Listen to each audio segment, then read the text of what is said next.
मानुषी संवाद में आपका स्वागत है।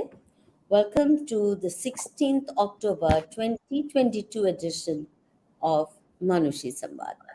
व्यूअर्स, आज तो मुझे लग रहा था पता नहीं शायद मैं पहुंच पाऊं या ना पहुंच पाऊं, क्योंकि one of those rare occasions when I went out और राजीव मल्होत्रा जी के साथ डिनर था और बहुत ही पैशनेट और इंटेंस बातचीत 2-3 घंटे की, 2-2.5 घंटे की।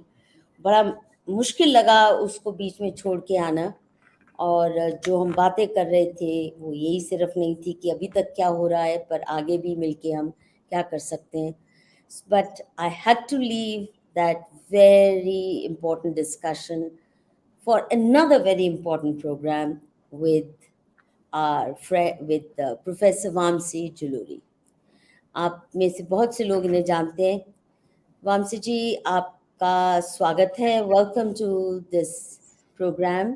You are on our channel for the first time, but I hope this will be the beginning of a whole series of conversations with you on Manushi Samvad. So viewers, आज का जो topic चुना मैंने, ये अभी हाल ही में professor जुलूरी ने 3 article लिखे फर्स्ट पोस्ट में, और वो बहुत ही अहम सवाल उठा रहे हैं इस संबंध में कि सारे दुनिया भर में किस तरह एक कोऑर्डिनेटेड एफर्ट चल रहा है, पूरी मुहिम चल रही है, वेल ऑर्गेनाइज्ड मुहिम चल रही है हिंदुओं को बदनाम करने की, हमारे धर्म को, हमारे समाज को, हमारी संस्कृति को, हमारी भाषाओं को, हमारी सभ्यता को डिमोनाइज करने की। जैसे हम कोई राक्षसी प्रवृत्ति के लोग हैं जो केवल प्रताड़ना जानते हैं, स्त्रियों को, गरीबों को, इस कास्ट को, उस कास्ट को, हर किस्म के इतने दुराग्रह और इतने झूठ। काश उनमें से कुछ बातें तो सच होती, अधिकतर इतने घटिया भोंडे झूठ हैं कि most of us who are aware of what is happening find it hard to believe. It's a nightmare to live through this day and age. That's how I feel for myself. मुझे नहीं लगता कि इतनी sleepless nights मैंने जिंदगी में कभी गुजारी हैं जितने पिछले कुछ वर्षों में। It's like a tsunami of hate that has hit us. And Professor Vamsee Juluri has not only analyzed that tsunami of hate, what the sources are, what the purpose of it all is, but he also has important things to tell us about how we can combat it. हम क्या खुद स्वयं Hindu intellectuals या social media warriors जो अपने आप को बहुत आजकल बड़े योद्धा समझते हैं, ये क्या गड़बड़ियाँ कर रहे हैं, और उससे भी ज़्यादा हमारी सरकार और भाजपा इत्यादि कितने ब्लंडर्स कर रही हैं इस ग्लोबल वॉर को कॉम्बैट करने में, और उसको कितना बल्कि उस आग में घी डालने का काम हो रहा है, ऐसा वामसी जुलूरी ने लिखा है। तो वामसी जी, all yours, please get started. And as I told you just a few minutes ago, we won't try to finish it in one go. You have very important things to discuss, and these issues are very, very close to my heart. In fact, I connected with them spontaneously precisely because, I've been raising similar issues and questions about our own conduct. So it won't be a single show on this issue. We'll have at least 2, if not more. So let's have you get started. Thank you, Madhuji. It's a thrill and an honor to be here on your show, which I watch very regularly. And I'm, of course, doubly thrilled that you're coming to the show directly after meeting Rajiv Malhotra ji, and who's on a book tour and of his new book. And I'm sure some of his good energy will also come through on this conversation. Excuse me. So, lots to talk about, and no better person to discuss these issues than with you, because you're one of those rare people who was our icon when we were graduate students in, the so-called left liberal or leftist academia, because of, your pioneering work. Um, and then, you stayed true to what your intellect, conscience, and heart was telling you. And so we are some of the few people who are professional academics, who are inside academia, and who have been trying to do the job academics are supposed to do, which is, pursue the truth, and not become tools or stooges of power in the name of critiquing power. So I am very glad that we're going to have this leisurely conversation, and you have introduced some of our concerns very, very precisely. My three first post articles, which I wrote the last 3 weeks in the wake of the Leicester riots, and but obviously analyzing things I've been observing for several years now, and things I've also been studying. Um, so one of the points I started with, I'll give a quick overview of my three articles, and then I want to talk about two moments in propaganda history, which I think are very relevant uh, to the kind of frightful scenario you just described. By the way, I want to let our viewers know that the links to all three articles are given in the description. So please do read. You will find them very worthwhile. Ji. Thanks so much. Yeah, so first article, I just argued that we need a communication approach to understanding propaganda and Hindu phobia. I think a lot of Hindus have understood the ideology and the history of anti-Hindu thought and hate, whether it's the Voice of India school or later scholars. But where we have been really lacking is in understanding this as a communication or propaganda or persuasion phenomenon. And so that is where we are lacking. The second article, I talked about what should have been one of the main institutions or agents in combating this false and hateful narrative, and that is the government of India and the ruling party. And I discussed from the 2014 Madison Square Garden event all the way to 2022, the fiasco when Qatar and all the other countries ganged up. I discussed year by year how we dropped the ball. By we, I mean the government, I guess. It's not necessarily we.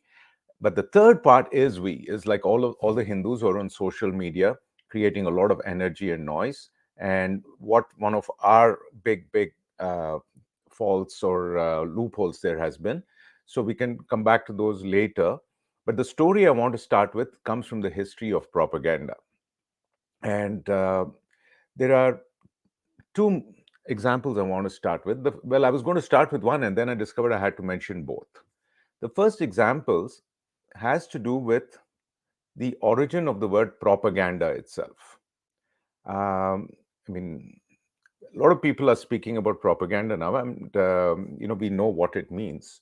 But I'm not sure if a lot of our viewers are aware that the word propaganda actually has a very specific institutional and ideological history, okay, which began in 1622 at the Vatican. Pope Gregory, I forget the number, one of the Pope Gregories, um, started an institute called the College of Propaganda in 1622. And I've looked at, the letter he wrote setting it up, translated from Latin. Latin scholars have debated what every word there means. And essentially what they did was to create an organization where their priests, missionaries, etc., would be taught how to debate the challenges that were coming to their orthodoxy from the growing Protestant movement in Europe, and second, and this is something even the communication scholars don't really pay much attention to train the colonial missionaries, right, who are colonizing the Americas and Asia and all over the world. And the amount of thought and care that went into creating this institution to train their missionaries is mind blowing. They had a printing press, they had a library, and they would have these, annual conferences where they would get missionaries to read poems about their religion in all the native languages that they were colonizing. So you can see on the one hand, it's a very, very intelligent investment. They're making an investment in knowledge, but it is not for the sake of just genuine, self-improvement or human improvement. It is for this purpose of spreading their particular worldview around the world. So that is institution number one, 1622. Now, the second example I should mention, and this is more relevant, I think, to the present, and this is where even a lot of the Hindus who are aware of the lies are unable to fathom the depth of it, the qualitative dimension of it. Um, I will show this book, which uh, let me frame it properly. Sorry. It's called The Story Paradox by Jonathan Gotchaal, and it's a sequel. His earlier book was called The Storytelling Animal. So Gotchaal is a professor of literature, I believe, but these two books draw on not only literary studies but also on psychology and neuroscience. And he has a great chapter here called "The Storyteller Rules the World," and I think that is the approach we need. And the specific example I want to share from this book is that he talks about how about 10 to 12 years ago, a very important organization in the American government, economy, state, call it what you will, called DARPA, that is the Defense Advanced Research Projects Agency, um, had a conference. Now, DARPA, I should also mention, is sometimes called the heart of the military industrial complex. And the DARPA net is the technology that we are using right now and the whole world is using today, and that is the internet. So it was this very, very high tech um, organization of researchers who were set up during the Cold War in the 50s, who first created, the computer networks that would later become the internet. So they are like cutting edge, I'm sure, in every possible sense. They have all the funds, all the best talent from around the world. Now, the DARPA people, this author says, had a conference about 10 years ago called uh, Stories, Neuroscience, and Experimental Technologies. So these military scientists, IT engineers, psychologists, writers, artists, and neuroscientists, most importantly, were actually having conferences to figure out how to weaponize propaganda. So that is the level of intimacy and intricacy and power at which propaganda is taking place. The basic level of propaganda analysis, which we normally do, is like fact checking or combating narratives on social media, pointing out loopholes, Hmm. logical analysis. I've also been doing that for many years. But when I look at the level of investment that is going into manipulating people, and it's not just Hindus facing it, it's the whole world. I mean, they've done this to their own population more than anyone else. So that is the battlefield. We are like, we as Hindus, we feel the heat a lot, but this level of propaganda is going on against everyone, and it is going on at a very, very intimate level. Yeah, I think the recent COVID scam and the Covaxin scam is a brilliant example of how the entire globe in one go was fooled into believing that something extraordinary had happened, and they all needed to take those shots in order to stay alive. And that vaccine itself turns out to be more lethal and more harmful than, of course, and they're not even allowing criticism of it. They strike down channels, they shut down accounts of those who, and there's also been violence. So that really is how lethal this whole empire is. Well Um, said. and there's so many layers to it that one really often feels we are far from living in democracies and far from being free citizens. We've been actually manipulated like little puppets by hands who we don't even recognize. But coming to in specifically to India, why and how is it that the entire spectrum, the left, the Christian conversion mafia, the Islamophacists, and name it, the entire lot, and especially Ivy League universities of the West, which had built their reputation for being citadels of liberal thinking and genuine, open minded research and producing great scholars. How have they been taken over? And why have they all decided India and Hindus in particular deserve targeting? Why have we become the focus and not Islam, which is actually out to destroy the world? Yeah, so I think, I don't know whether it's they were better before and they've just been taken over recently, or they have always been that way and we never saw it No, as they've always had it, no yeah. doubt. Oxford, Yeah. Cambridge, and the entire lot of Western universities. Mhm, mhm, They've always promoted leftists who have been professional Hindu bashers. mhm, mhm. Um, One used to always wonder, why is it that the leftists always run to Western universities? They don't go to Soviet Union, they don't go to China, but they go to America or they go to England. Um, and the very countries that they criticize as being capitalist and evil and decadent and all the rest. And why these universities patronize them. But now it's a fatal combination of Islam and leftism. So Yeah. how have they made poor, miserable, wretched Hindus their main target? What have we done to deserve it?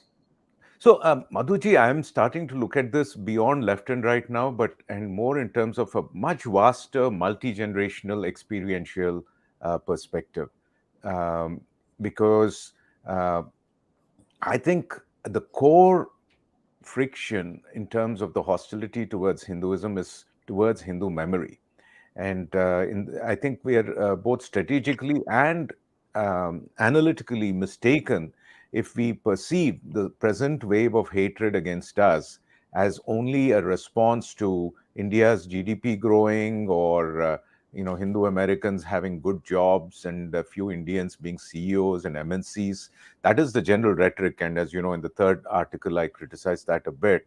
Uh, I think the bigger perspective is we embody a historical memory that we have unfortunately not learned to express and deploy strategically or effectively all that well.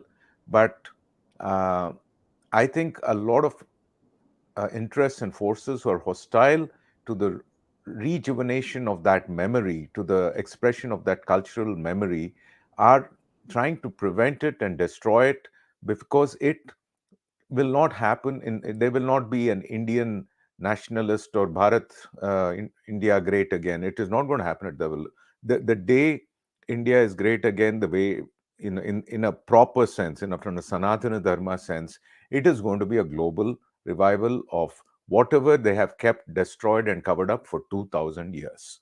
That is the truth of everybody's connections to nature, everybody's connections to their ancestors, and and because no one else really has a nation, to do this from, I think that it is a sense of the old, uh, 2000-year-old battle that is now playing out again. And I'm thankful to all the people who recommended books like Darkening Age, because you can see this is the playbook, or the toolkit as they call it. It is 2000 years old. They have one story, the storyteller rules the world. So they've got a story figured out very, very well, and they have been playing it again and again. And I quote Ram Swarup's masterful comment here again. So when you go out with this idea there is only one God, you will always have two humanities. Okay, they may talk about human rights and equality and United Nations and all that stuff, end of the world. I mean, sorry, well, that too is their story, right? End of the world. So they'll always be having an other, a Satan, a devil, a heathen, a savage, a pagan, a kafir, a Hindu. Now, on the other hand, because I think it's not just us Hindus, but all ancestral, indigenous, polytheistic traditions around the world don't have this idea. It doesn't occur to you that you are aware that the person in the village next to you will have a slightly different form of God or name of God. So we're used to that diversity. By having many gods, we can recognize one humanity. That is the great quote from Ram Swarup. So I think at the core, this hostility is a very, very deep one. Initially, for the first 500,000 years, you know, it was done through these networks of the first waves of missionaries and the I think they're called the Parabeni or whatever, these Christian volunteers, who killed Hypatia and destroyed the Library of Alexandria, like they show in the movie Agora. Then you have this college of propaganda. Post 20th century, you see the center of this kind of propaganda and mass control through storytelling shifting away from the church or the religious organizations. I mean, they still do it here and there, towards the so-called secular organizations, right? Like 1940s, 50s, when the intelligence agencies are set up just after World War II. I mean, there's all these documented histories now of the close relationship between the earlier networks and organizations of missionaries and all these new secular organizations that came up. If you look at media and pop culture, for example, if you take Reader's Digest, which was such a huge phenomenon around the world in the 50s and presented a very benign face of shared global values. They were all children of missionaries who were working in the colonies. The Slumdog Millionaire director, he almost became a priest himself. So this overlap between the old religious propaganda institutions and the so-called secular universities, especially the posh Ivy League ones and so on. It's just within 2-3 generations they moved the activities over there, and and while our government and our elites focus only on growing the GDP and without understanding the history of where this is coming from, I think we are extremely, extremely vulnerable because we don't understand this concept, both I think as modern Indians and traditionally as Hindus, that people can use stories, people can use art, people can use words and language to manipulate and hurt and rule. Because our understanding of stories through the stories of Krishna and Rama and Hanuman and Ganesha is a very different one, because we are used to I think telling or hearing stories to remind us of the beautiful deeds of our avatars. It is more about rasa and dharma and satya and those kind of things. These people have lost that.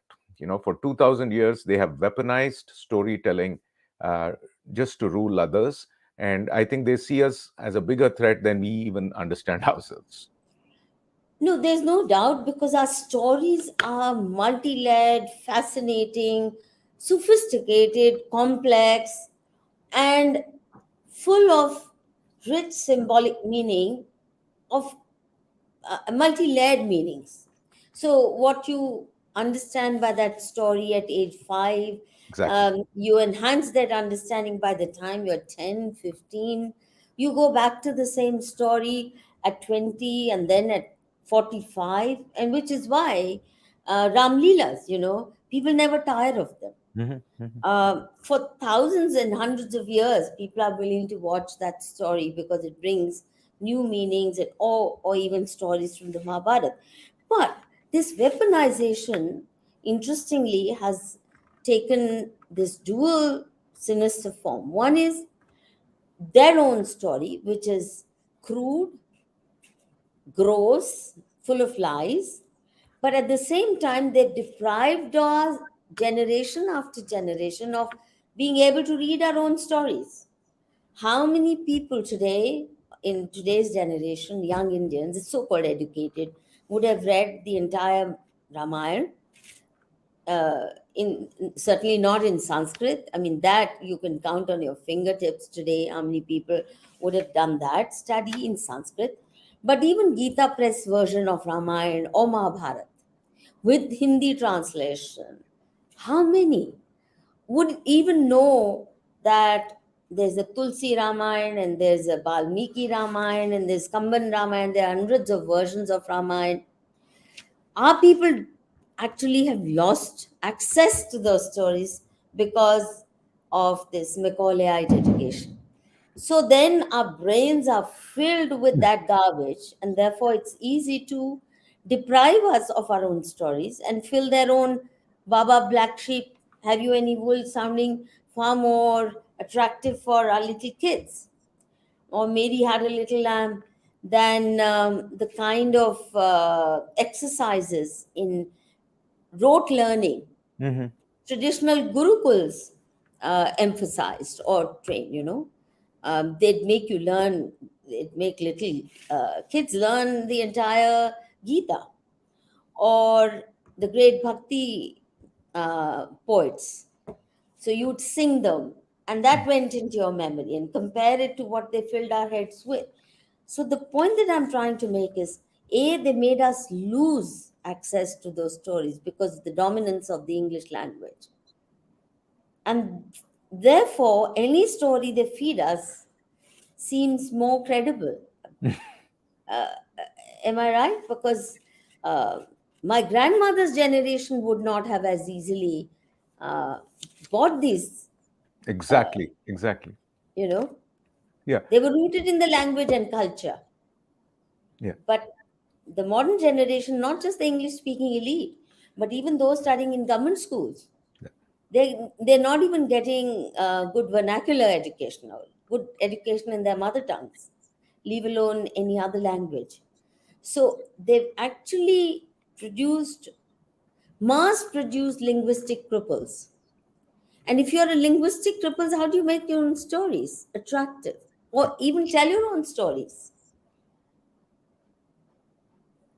Profound, profound. No, you've gone to the core of the problem, which for millennia our ancestors, our storytellers and artists knew was the truth. You know, this rote learning which we mocked as children uh, was not about just parroting some propaganda. It was about training your vocal organs and your mind and your posture, everything. And now again, as you said, now that we read more, we realized that how it's all interconnected. So I want to share one small example of what you just mentioned about this generational decline of what we might call cultural competence, and then sort of zoom out from that into this idea of linguistic crippling. That is the core problem, and I'll tell you how I see that in a generational or historical chronological perspective. I'll start with a small story. So this was about 6 or 7 years ago, just after Rearming Hinduism had come out, and I was on a book tour of sorts, and I asked a friend of a friend I could speak at a very nice mass communication media studies college, and in India. And so those days it was a very interesting thing. They would always do this. They would say, "Which book of yours are you going to speak about?" And I would say, "Well, almost everything." And they would say, "Can you just talk about Bollywood Nation or your earlier books?" So they didn't want the word Hindu anywhere. I would say fine.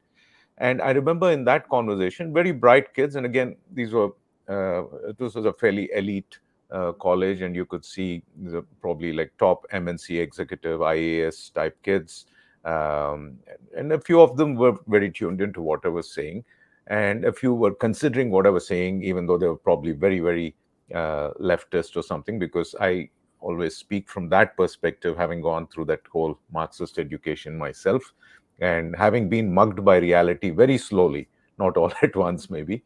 So while we are having this conversation, I mentioned this example from the Economist magazine, which at that time had described, the Amarnath Shivalingam as a dash-shaped lump of ice.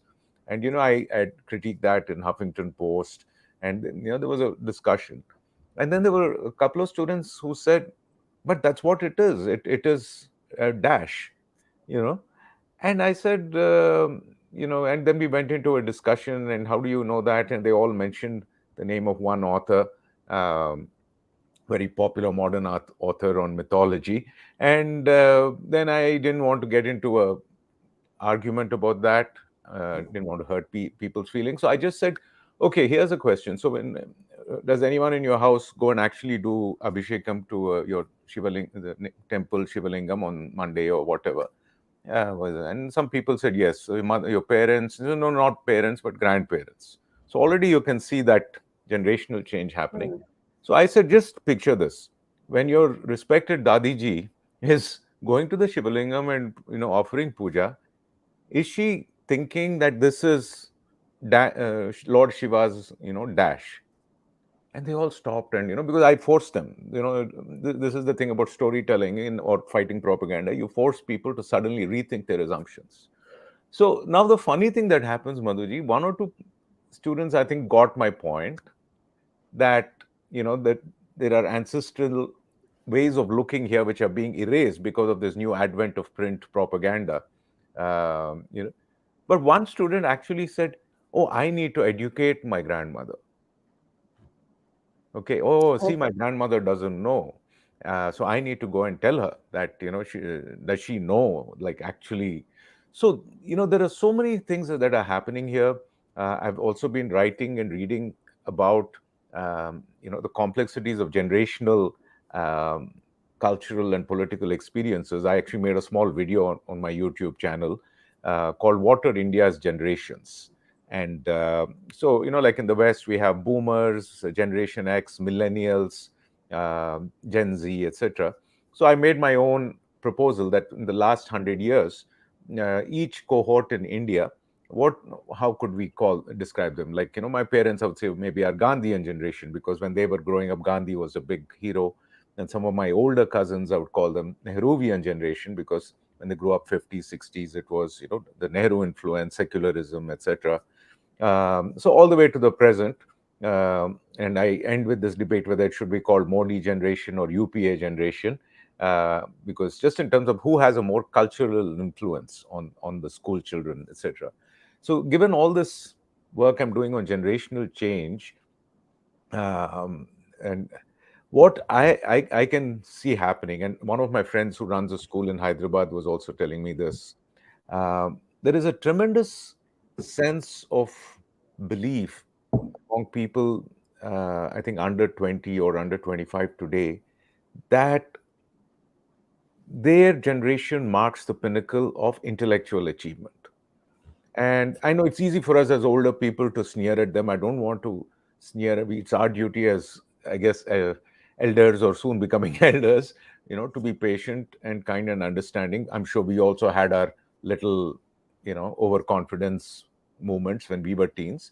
But this kind of generational bubble that they are trapped in because of the nature of the media they use, I think that has left them feeling like they just know better. They have this idea that, the generations that came before, for example, did not even understand, the basics of human rights.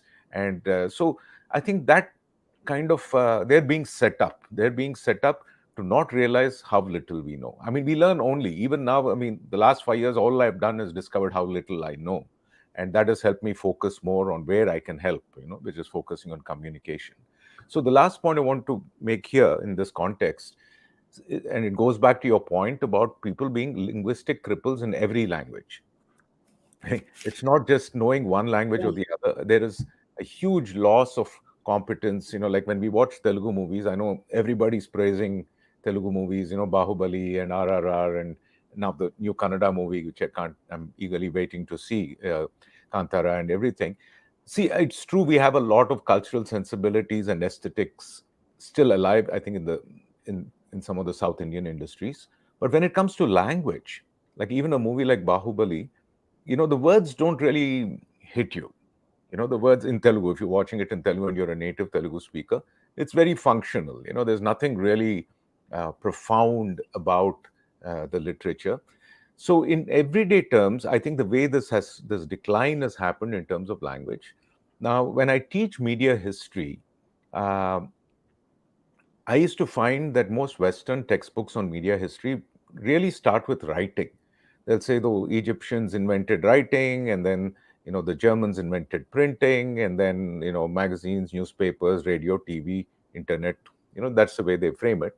Before writing, they will just put one line, and so there were oral cultures before that. Very condescending, or at most they'll say Aristotle, rhetoric, something like that.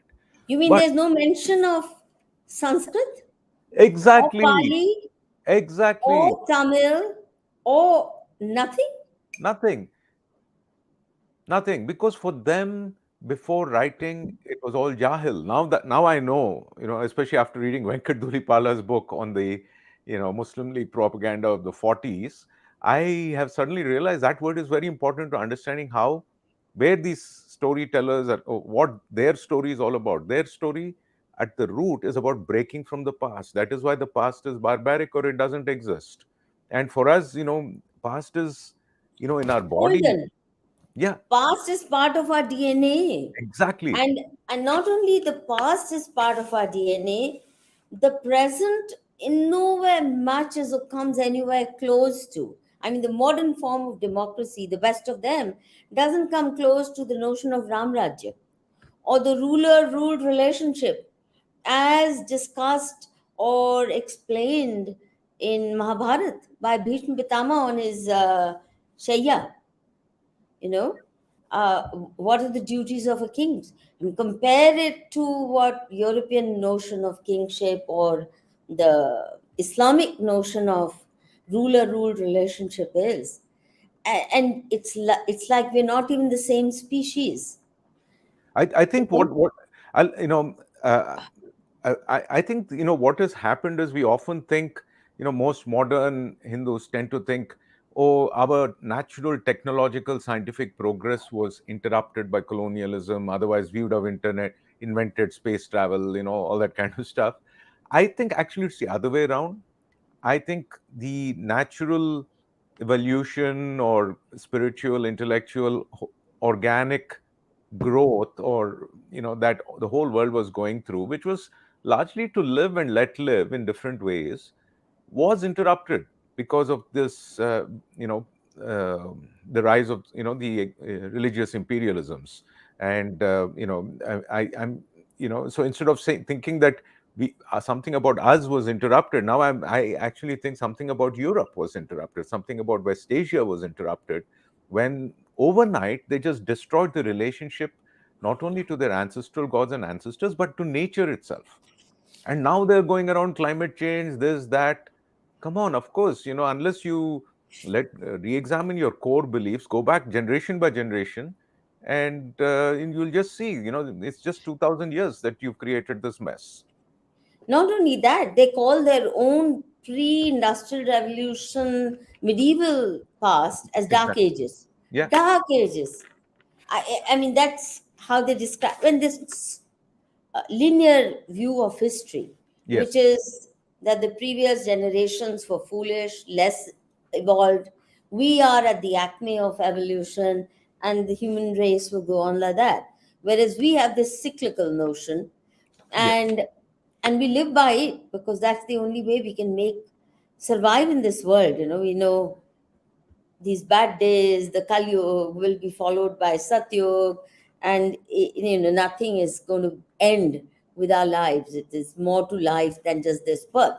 But coming back to the topic we started off with, this narrative war, tell me, do you know of any other country where the government is so hostile to its own culture, to the culture and civilization of its own people, as the Indian government has been post 1947?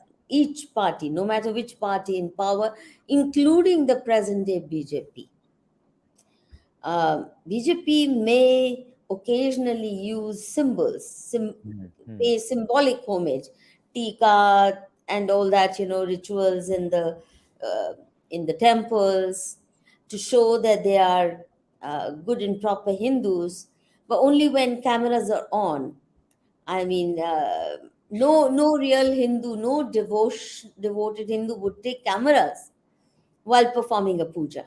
The very fact that our political leaders are doing that shows that it's just media strategy. But the innate hostility and how this has led to the failure in the narrative war, we becoming easy targets. Tell me, do you know any other country, and where all do you think this present day government is failing? Because it's targeted more viciously than any previous government. Yeah, I think this kind of a neo-colonial mentality that we see in the state, whether it's the judiciary or even the so-called cultural revivalist political party, and of course, the services, and through and through, um, you know, uh, it's that this I don't think they even understand that they are so deeply disconnected. And to a certain extent, it's also because I think the community is also very quickly in the last 20-30 years been swayed. It has not been able to hold the people it elected to accountable for what is happening here. Because, and this is the other issue, I didn't write about it that much in the article, but I think we should recognize it. The Indian ruling regime right now has also been pretty good at propaganda, but not in the main battlefield. Now, and like you said, any other government would have gone out of its way to establish, especially let's look at the examples of the last 2-3 days. I mean, they actually put an ad in a leading business newspaper, the world's biggest newspaper for, I guess, for business, uh, in the Wall Street Journal. Full page ad, like a joke, like a wanted cowboy Wild West poster, listing the names of Indian government officials. And what I mean, and the word. Admin, can you get that ad? Please, do you have it on your phone? Then send it to me. We'll put Yeah. it out. It's very important that those who haven't seen it are able to see it. It is really noxious, truly noxious. Um, but Yeah. why is the government of India? Do you know any other government which is so passive in the face of such assault, such humiliation, such insults as the Modi government? See, I think this is the thing. They're a victim of their own propaganda. I mean, victim in the sense they're just looking poor, but I mean, the ordinary Hindu is the real victim. The ordinary Hindus who were beaten in Leicester, the ordinary Hindus killed in, the sadhus who were killed in, I mean, or the poor tailor in Rajasthan. This has been going on. See, I think I shared this optimism around 2014-15 that a lot of people had, and I shared it at considerable risk to my own sense of self. Because see, from about 2005 to 2015 or so, that for 10 years I slowly started realizing there was a problem in the media about anti-Hindu representations, and I started exploring it cautiously, and more as I learned more, I started getting more and more involved with it. But I always felt that I was going to steer clear, because I did not understand what, at that time, what Hindutva meant, or what BJP RSS history was, and everything. 2014-15, I shared the optimism which a lot of even very, very diehard secular types were sharing about this government. And but by And we 2016, all paid a very heavy price for being enthusiastic about it. yeah, yeah. Our careers suffered. Many of us nosedived and became targets of hate simply because we expressed hope in this government. So, Indeed, you indeed. do.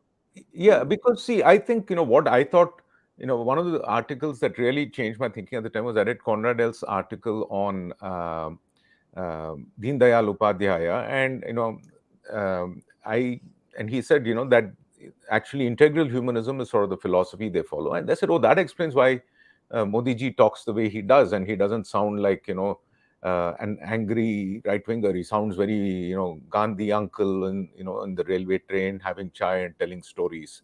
So I got carried away with that a little bit. But what I saw coming by 2017-18 was, as the propaganda was being stepped up, and this I narrated in the second article on First Post, as the attacks were growing in absurdity, not just intensity, but absurdity, this government was investing in convincing its people in India that none of this matters, or they're only doing it because they're frustrated or they're jealous of our success.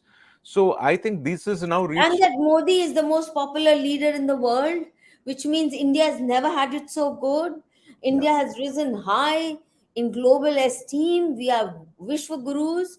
We are world leaders. Our leaders' opinions are sought out by global leaders. They come and hug him. They celebrate. I mean, that all that hype and hoopla around Modi is as though ultimate proof that India and Hindus are doing better than ever before. That's the narrative they exactly. spoon. So Yeah. I think we are trapped between two narratives, in the sense there is the more effective global narrative wielded by elites and interests and organizations which have been doing this for 2000 years, who are very good at it. And of course, they, earlier they might have done it, in religious terms. Now they'll do it in secular terms. And though the world is coming, there is one Satan. That Satan could be Trump, it could be Putin, it could be Modi. They'll keep going on with that same story, because the people there, unfortunately, don't have a memory of anything beyond that. In India, Hmm. we still have our living memories around us. We still have our gods, our puja, our traditions, everything. And then you have this whole push now by the so-called, Hindu revivalist party, which, is just keeping people, which has learned to use propaganda and communication, but against its, own self, in a way. So I don't know, this is actually the more concerning situation. So we need people to break out of two kinds of narratives here. One is the. Why don't you talk about the missed opportunities you described in the in Article 2, I think? Or Yes, was it yes, in one? Yeah, in Article 2. The missed opportunities. That's a very impressive list. We all know it. And we all critiqued each one of those indeed. points when the government let itself down, it let India down, and it covered itself with so much muck, literally. Why don't you just briefly go over the missed We do. opportunities or the blunders committed? Absolutely. I tried to be objective, and I went year by year. So I started with 2014. When, believe it or not, I mean, for about 6 months, the world was stunned into silence, I think, by two things. One was the obvious popularity that, Narendra Modi ji had at that time. I mean, people turned out for him. And second, I think, to their own credit, that campaign was completely, as far as I could tell, it was not what everyone in the West had predicted, was going to be about. He was just talking Gandhi style, everybody get along. There was one phrase I remember writing about, which I liked. Sabka saath, sabka Yeah, vikas, yeah, yeah, sabka yeah. Yeah. vishwas. And I said, okay, these guys are, Gandhi 2.0, but hopefully they'll be smarter. I mean, I still respect a lot of things about Gandhiji. I'm a fan of Hind Swaraj. Everything else that happened to Hindus, of course, that was a rude awakening for me. So anyway, I thought if he's going to be Gandhi 2.0, he'll be cleverer, that he will take everybody along, but he won't let down the people who are looking most for, protection for him, because that's the harsh truth. We only have one country, and half of it mutilated, etc. So anyway, so 2014 he comes to New York. I went for that event in Madison Square Garden. Somebody gave me an invite, and my friend said, no, you have to. So this is historical, you should go see it. And I had mixed feelings, and in the sense that, it was very impressive to see, whatever, 50,000 people there, and all the US politicians on the stage. And you could see everybody feeling very charged up. But then, the whole talk was all, they were playing like Jai Ho from Slumdog Millionaire, the most anti-Hindu, anti-Indian movie there was. And the crowd was just screaming, Modi, Modi. Okay, fine. I said, this is not as impressive as I thought substantively, but it's okay. I guess this is how mass gatherings are. But what I critiqued about that was, they didn't follow that up. They didn't leverage that. Now, see, to the whole world, the only thing they knew about Modi was what New York Times started saying from March 2 or 3, 2002. Okay, March, the first 2 days, they didn't even mention his name. They just said, a train full of Hindu pilgrims was burnt. I looked at that very, very carefully. From the second or third day, they suddenly, and it starts with a quote from Shabana Azmi, they start this whole narrative. And, so many people, including your own book, Madhuji, I mean, that was, I wouldn't have believed a lot of things, until I read your book, about where you documented very carefully how that narrative was built. Uh, so 2014, when he came, either the government or, the Hindu organizations abroad, who were involved with all these events, somebody should have said, look, this has to be leveraged, because just having this adoring moment with your fans is not enough. It needs to you know go into the mainstream. It needs to be leveraged. So I suggested in my article that the failure there was there should have been a follow-up event, not a stadium event, like a serious conference. What's the India story? And you get your people from Harvard, everywhere, and say, this is, set the agenda. Say, okay, these are the things you've been saying about us, and these are the reasons you're wrong, and we'll be watching you for the next 10 years. We are in charge now. We'll be watching you, because let's be clear. You've been lying, and we are setting it right. They didn't say a word. As far as the rest of the world is concerned, this is a guy who was anyway considered a dictator. This is one more dictator the US is presently maybe hobnobbing with. So they did nothing. But I still did not assess that as a real failure. I just saw that as a missed opportunity. Now, 2015 is where I think the other side got emboldened. So for almost 1 year, they didn't do much, because they just couldn't do it, because they had predicted like fascism and this and that, and nothing was happening. Life is I going on. wish he had a touch of fascist in him. I wish he had frightened his opponents a little bit.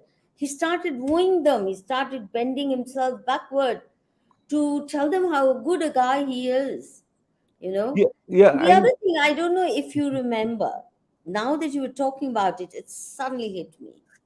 Many of his foreign tours and these mammoth gatherings, he was giving a whole litany of इतना सोपा संडास बनाया हमने इतने gas cylinder दिया you remember इतने bank खाते खुलवाए that vikas story.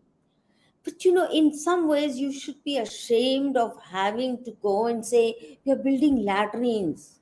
You know what I mean. These are things you talk at home, you battle it out here. These are not things that you go and prove your credentials of being a Democrat, a pro poor, pro minority, sabka saath Gandhian.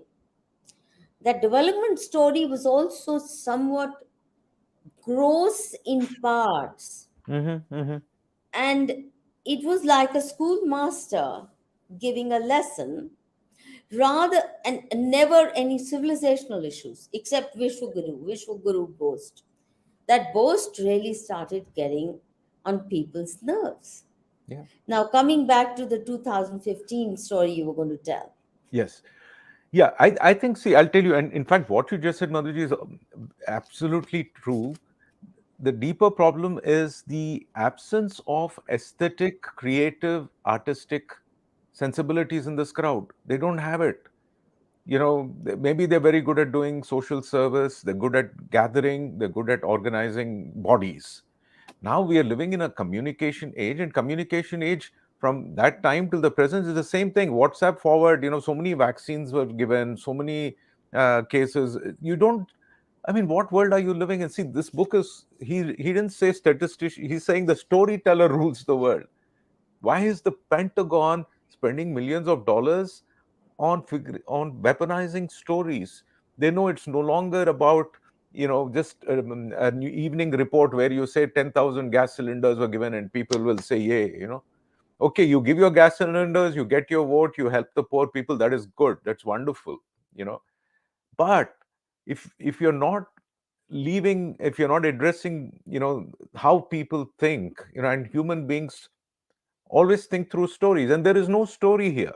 And so their stories came from 2015: go rakshaks, intolerance, the BJP is attacking dissidents, and there is all this, so they got it story. Now it's so vivid, I can picture it. The moment I think of Dadri, or one of those, we all know the names, I can picture something happened on a train, whether it happened really or not, whether this is an accurate depiction or not. 8 years later, I can picture somebody on a train and other people, allegedly Hindus, going and saying, what is in your tiffin box? Are you carrying beef? And beat them up. Now, that probably may not be how it happened, but that is how the world is remembering it, because that story was spread everywhere.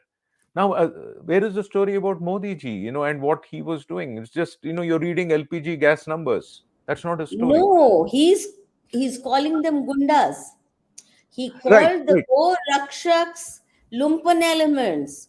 People were risking their lives, thinking that we now have a government which cares for Hindu causes and values that are so intrinsic to our culture and have mattered to our ancestors for millennia. And now we can at least articulate our aspiration to make this country go hatya free. And instead, they get mauled, they get killed, they get arrested, they get demonized by none other than Modi himself. When was the None first? other than Modi himself. And the other thing I think, Vamsiji, you also need to add to your narrative. The government, the whole narrative that Modi ji has specialized in Mhm, is the government running for Labhartis, Labhartiyon ki sarkar, beneficiaries.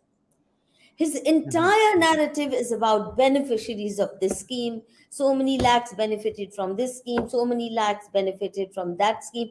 So these are all right, good schemes for vote mobilization. But narratives are never made by Labhartis, by beneficiaries, yes. because every party is competing for the attention and loyalty of beneficiaries. So if you offer 10,000 rupees subsidy for X, the next party will offer 20,000 and the Labharti and the beneficiary will run there. Mhm, mhm, The stories are made by a part of folk memory. That's mm, very mm. important in a country like India, but also the intellectual elite. The greatest story, I mean, Mahabharat and Ramayana and the many Puranas and all that. I mean, they were not written by Labharthis. The government, this government doesn't realize who are the people who create narratives that make people proud of them being themselves, uh, proud of their civilizational history, proud of their dharma, proud of their culture. We actually I used to feel embarrassed listening to those speeches by Modi ji about Sopa Sandas. How many Sandas, and going on global stage with world leaders, and it's a good brownie point to score against the Congress party that you couldn't even provide latrines. But it's not a good enough narrative on a global stage to prove your credentials of being pro-poor, Gandhian, अंतिम जन की मुझे चिंता है और इनको neglect किया, मैं नहीं कर रहा हूँ. Those things are done quietly. Congress did it too, like their Operation Blackboard. It used to be so offensive. School में blackboard लगाया and they would send you colorful brochures saying Operation Blackboard or Operation Hand Pump. Things that we should feel ashamed of, doing it so mealy-mouthed and so late in the day. But Modi ji actually didn't address any other person except Labhartis, beneficiaries, and he neglected all others. So, even these stories, how could the NRIs take these stories and combat the Hindu phobic uh, environment they're living in and the assaults they are facing? How would they do that? Indeed. Yeah, I think what, as far as the NRIs go, uh, see, these stadium events, I think, and left us being unnecessarily demonized and targeted and vulnerable. After the first one was okay, you could say they are just learning. But when the San Francisco event happened in 2015, again, it was the same thing. They filled a stadium and they made a lot of sounds. They had a cardboard cutout outside of Modi ji where people could take selfies. So the whole thing was set up like that. But by 2015 October, the backlash was on. I mean, in the sense that there were big billboards now, denouncing him. Uh, Wendy Doniger and all the professors wrote a letter to Silicon Valley saying this guy's a dictator, you should not be meeting him. And immediately our, Twitter armies get outraged and they are all tweeting to Mark Zuckerberg saying, don't listen to these leftist professors, and all. I mean, this is the level of personal investment that ordinary people seem to have in Modi ji, that there is no understanding of what is going on. Of course, academia will be ignored, but the point is academia is rebuilding the story which was damaged. So at that time I tried to you know get some of the Hindu professors in America and all the colleges to um, speak up and just say, look, the story that academia has about so-called Hindutva and everything is deeply flawed, and these are the reasons. Now they all started talking about it, and before you know it, they all left my letter. You know why, Madhuji? Because these hundreds of NRI professors and research scientists here they said, we don't want to write this confrontational letter challenging Wendy Doniger and everybody, and they're not even in our fields. They're all engineers and MBA types. They go write a welcome letter to Modi ji. We want to show Modi ji we're all with him. So I said, fine, do what you want, but here you have a chance to show the whole of academia, because the blog which had published the Wendy Doniger letter was also publishing my letter. That one of those rare times they were willing to consider the opposing point of view. And instead of having like 200 professors on my letter, finally I was down to about 20 or 30, because everyone wanted to say, welcome Modi ji. So this is the kind of mentality that we have in our community. And meanwhile, they weaponized Gorakshaks. They had that literature festival, which I talked about in India, where the evening soirees were organized by the consulates, and very, You very mean big foreign consulates, the foreign British consulates. embassy, the American embassy, the French, the German, Yeah, right? yeah.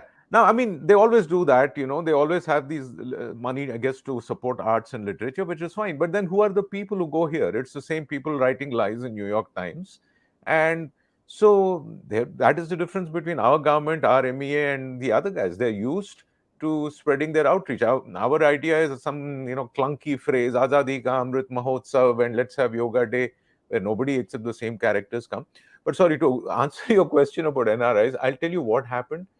They very easily created, by they I mean the opponents, um created this image that Modi only cares about NRIs, right? But the reality here, what I've seen happening by 2018-19, I could see it happening, is that there is definitely a big division even in the organizations here.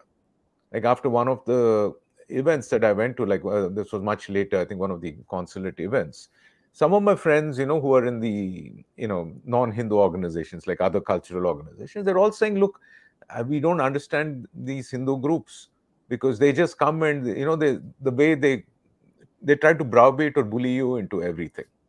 So, I mean, that's what they said. I mean, I don't know the whole context of what happened, but so there is, I think people feel, a lot of Indians who could have been brought on board, or who were neutral, or who were even leaning towards Modi ji, have been alienated because of this completely, you know, uh, ignorant way of doing things, Yeah, So, to be pro Modi is not the same thing as being pro your own Hindu culture, civilization, dharma. I yeah. think lot of Modi bhakts think so long as you're doing stuti gan of Modi ji, all your other credentials are safe, which is not quite true. But I Mhm. would like you to, for today's session, conclude with the cow story before we take the questions and comments that have come. But how we mismanaged, the Mm. government in particular, Mhm. mismanaged this whole cow slaughter story, what could have been used to a great advantage, became one of the biggest slurs of on Hindu Samaj. Ji. Yeah, I think, see, this is the whole thing. You know, in 2014, 15, I could see there was a dilemma in the whole, you know, Hindu or the Hindu organizations and so on, where they didn't have a narrative ready, but they had the potential for mainstreaming their own in-house narrative, whether it was Deen Dayal and integral humanism or Sabka Vikas, etc. And I think scholars like Conrad, you know, had pointed out the way that had to be done, but because these guys were just so, I think, unable to even comprehend what the intellectual class, the small intellectual class, which is sort of pro-Hindu, was saying, uh, they didn't realize that it was not an either-or thing. It's not. See, it was a difficult situation because when the whole world has painted you for 70, 80 years as, Nazis and right-wingers and fascists and everything, and you finally managed to clear that in the eyes of the people. The people have voted for you, to be both Vikas and Hindutva. And in 2014 May, I wrote an article in HuffPost. I said, it was called India versus Hindu phobia, what the election of Narendra Modi really means. And that article went viral, 25,000 shares. National Public Radio's forum put me on. I was the only guy, I was the other side. There were 4 or 5 BBC and other people who were all very anti-India, anti-Hindu, anti-Modi, in that order, I guess. And because my article was viral, I was there, and I was saying that we need to stop thinking about this as Vikas or Hindutva. This is something new that's happening, where there's going to be a bit of both. And I was trying to make that case, and clearly that was resonating with people. Now, unfortunately, what happened was, by 2015, these guys, I think, were completely oblivious to the idea that this was the only way forward. You had to build a new kind of a story, which was liberal and cosmopolitan and global enough for the world to relate to, but at the same time true to who you are, true to the people who are voting for you to save their skins and what's left of their land and temples and cows. They didn't do that. So what they did was this kind of complete robotic thing, where they just went around just continuing things as they were in many ways, and picking up the colonizers narrative, picking up the hostile narrative. So like you pointed out, I was trying to remember when was the first time actually Modi ji himself condemned go rakshaks and all that, and whether it was पहलू 20. खान के वक्त, But पहलू Khan, okay, so probably that I was a think year. it was Pehlu Khan or Akhlaq. I These see, two. I see. These were two major incidents of people being injured or harmed or killed by Go Rakshaks in fracas. Yeah. And So as opposed to not only countless Go Rakshaks getting killed, but exactly. many policemen, many border security force guys were actually slaughtered by these cow traders or cow Yes, smugglers, house smugglers. Yeah. taking cows either across to Bangladesh or to Kashmir or wherever. And there's no count of them, Hmm. not ever the slightest regret expressed for those who died saving their cows.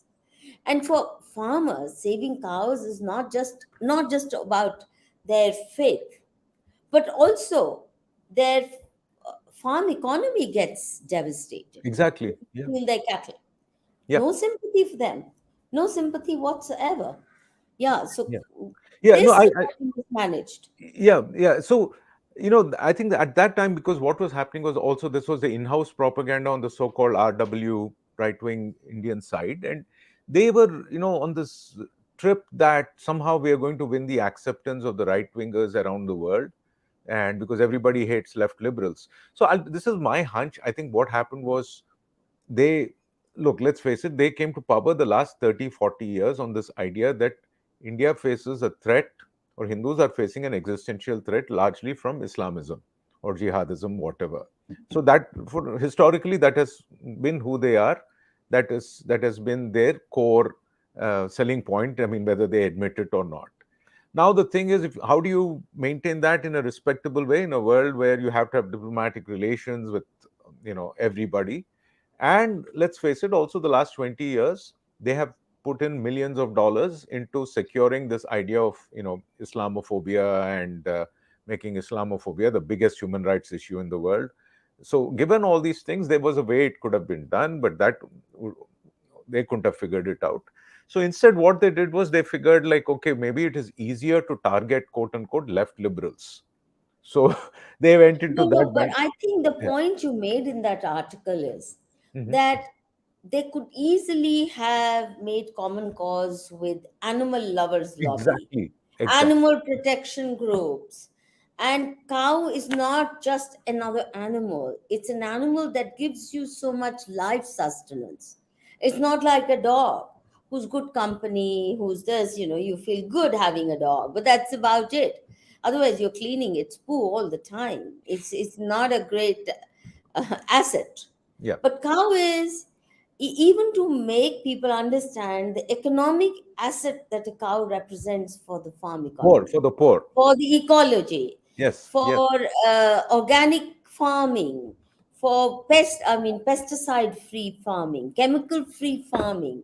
Hmm. There's so much around a cow that they could have leveraged. Yes. Instead, the same Modi who screamed and shouted about pink revolution, how the UPA had promoted beef exports and pink revolution, used to be so effusive about it, suddenly all that goes Mhm. quiet, and instead Go Rakshaks become the enemies.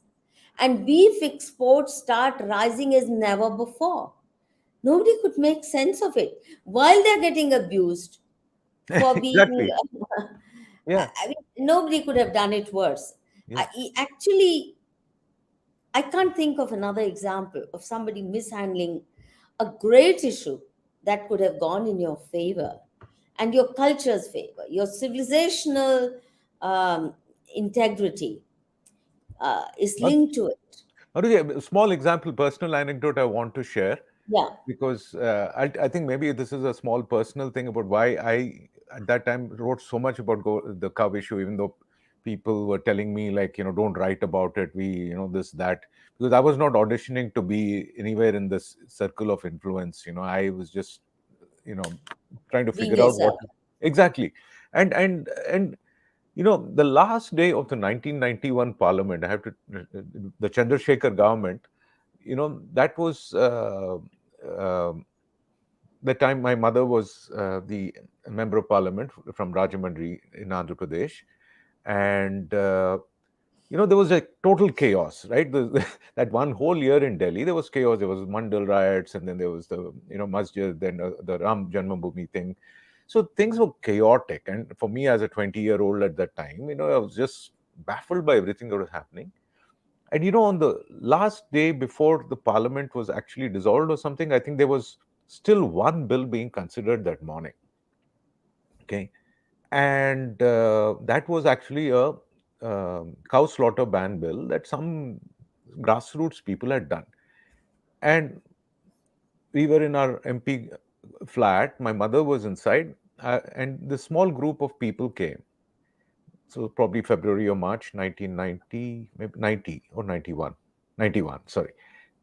And there was somebody from her staff who was there, who just came. And these people came with some brochures saying, it's not too late. Before this lame duck parliament is dissolved, if a few MPs come and vote for this, we can get this done. And this staff member, just shoot them off. Okay. And I was just watching. I mean, I was very, very, I guess, young and naive, just watching what goes on. I mean, I said, okay, yeah, I don't know who's important, who is not important. This guy shoots them off. 1 second later, my mom comes and says, who came to the door? And when that guy said something, some Go Rakshak bill, it seems. And my mom almost ran out the door trying to find them. you know.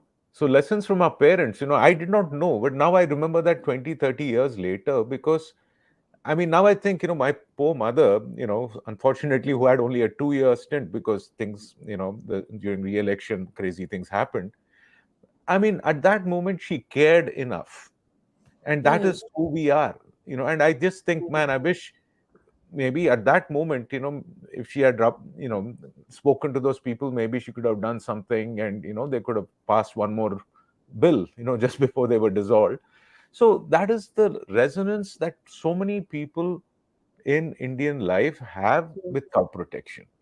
So now 30, 40 years later, again, we have a moment when a whole party comes to power on this promise. And unfortunately, why did this happen? Because they're bamboozled by narratives. They had no conception of how to manage their own narrative and the narrative they're being forced into. It's almost like a psychopathic manipulation that is going on, and the whole leadership seems to have fallen into it. Now, whether it is condemning, the occasional violence by Gorakshas and being utterly silent about all the policemen and all the Gorakshaks who've been killed by the cattle smuggling mafias, and then mocking people like us, who are saying, you have to keep talking about this too. And they say, no, no, this is like some master plan. If Modi ji talks about this, it'll be like giving them victory. Some bizarre social media BS they spew, all the way to the present, to 2022, where you had which was the last example I mentioned there, where you had this ignominy of the government, disowning its own ruling party face, and saying that, there some fringe elements are talking, without contesting, what was happening. So now it is very clear that to anybody with half a brain, that all you have to do is push a lie, and these people will bend to fit into the lie. So, which is such So, a dangerous situation. so And dangerous. I'm only glad that there are ordinary Hindus who may not be in government, who may not be very rich, who see these things clearly. And I really hope that with this series of articles and discussions like this, we can ask people to do the only thing we can in our hands. Because we don't have a college of propaganda, we don't have a DARPA neuroscience and storytelling conference, we don't have Gates or Soros Foundation.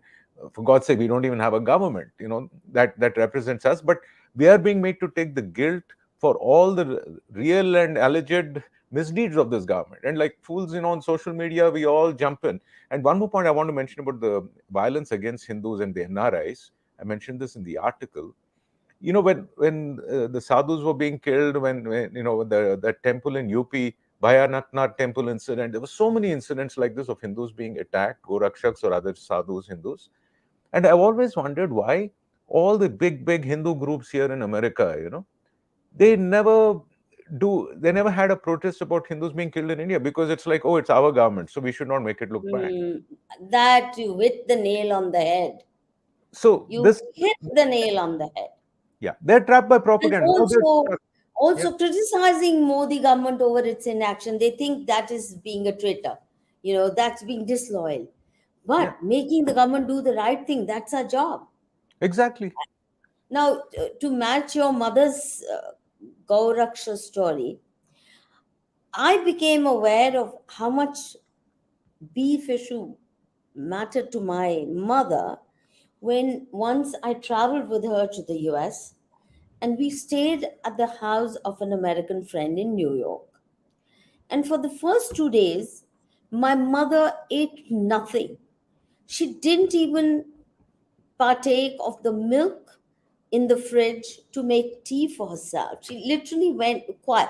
And she was not a very, she was very, she was not a noisy person or who would express her emotions too much, especially in somebody else's house. So I pestered her. I said, "What's the problem? You're not on fast. This is not Sankrant. This is not this day. What is it?" Then she said, "But in that fridge, you have beef.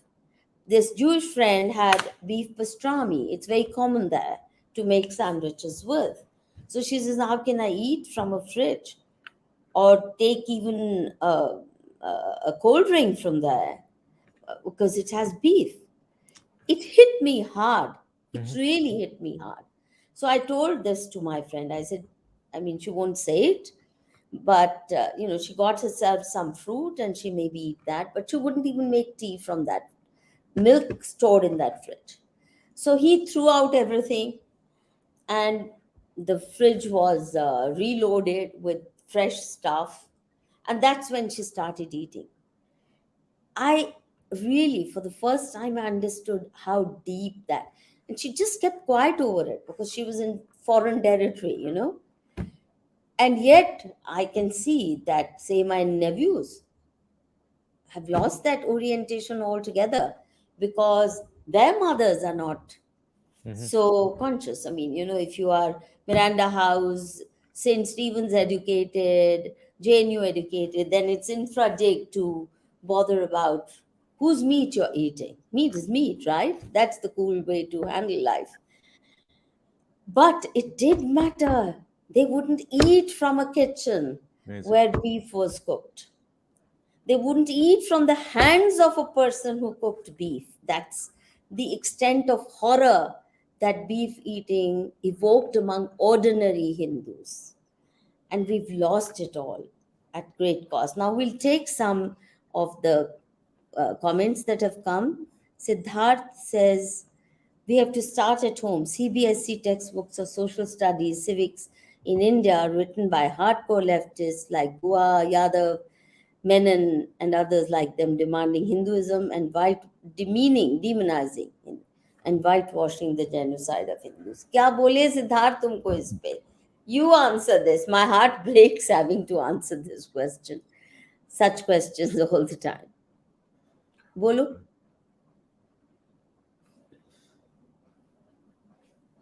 Vamsee? Oh, sorry, I wasn't. Yeah. Well, Siddharthji, it has only, the election has just happened. The leftists have been ruling India for 50 years. Modi ji just won election. Give him time. No, sorry, I'm joking. I'm just repeating. Yeah, you are joking. I'm repeating this because this from 2015 or 16 till now, it's the same line. But of late, I have tried not to become too bitter about these things because beyond a point, No, we have to talk about it with anger. Yes. The message better be, see, this government doesn't listen if you even talk politely.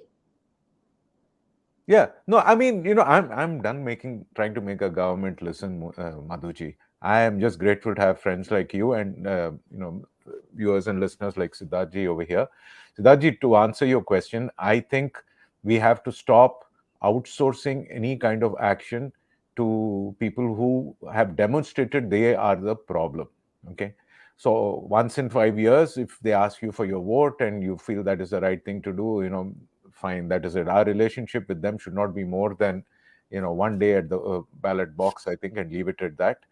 Beyond that, there are two reasons I'm noticing.